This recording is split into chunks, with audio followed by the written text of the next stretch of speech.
Pwede na yan. Bay, kung medyo mura-murang panghandaan ang gusto nyo ganito po ang style na gawin nyo, Ito po ang tinatawag kong unbaked sushi, so walang oven. Tapos po may mga suggestion akong ihahaliling ricado kung gusto nyo po ng mas murang ricado. Hindi nyo po kinakailangan talagang gayahin ng eksakto mga ihinalaho ko dito, basta palitan nyo po kung ano ang kaya ng budget nyo.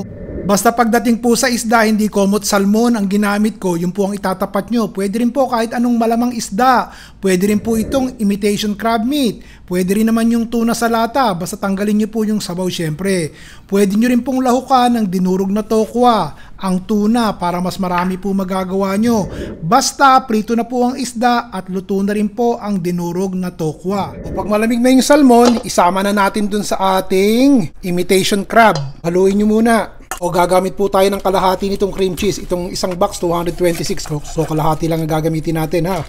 O mayonnaise. Lalagay po ako ng 1 cup mayonnaise. O tapos hot sauce. Depende din sa inyo kung gaano nyo kaanghang gusto.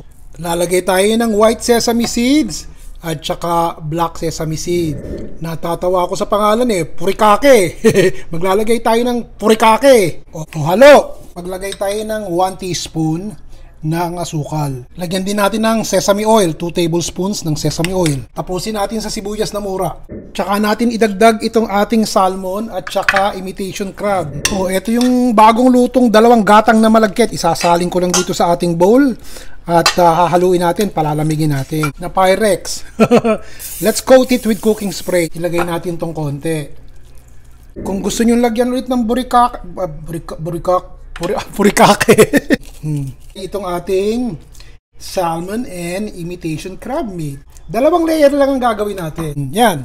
Ito yung second batch. Flat natin ang ating panghuli. Madali namang gawin O, ito po. Pinalamig ko muna sa freezer ng mga 10 minutes at nagugas muna ako ng pinggan.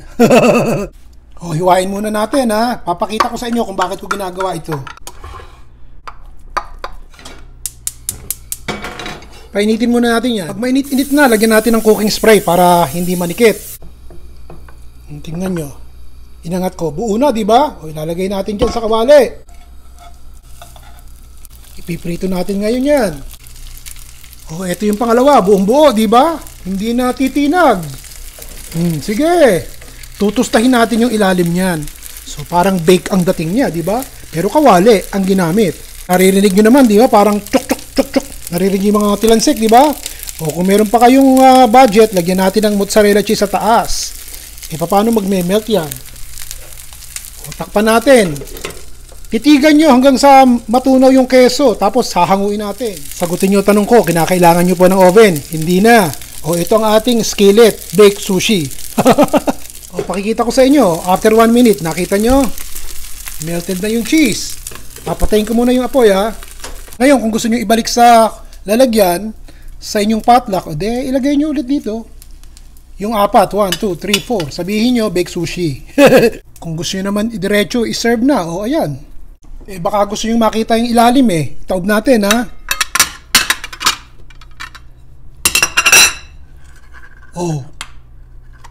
Isa-serve nyo kasama to kung gusto nyo. Ito po yung seaweed.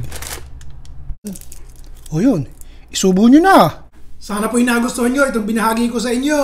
O bukas po, iba naman. Sasarapan din natin at nang magustuhan nyo at ng pamilya nyo. Ayos! Ron Milaro po.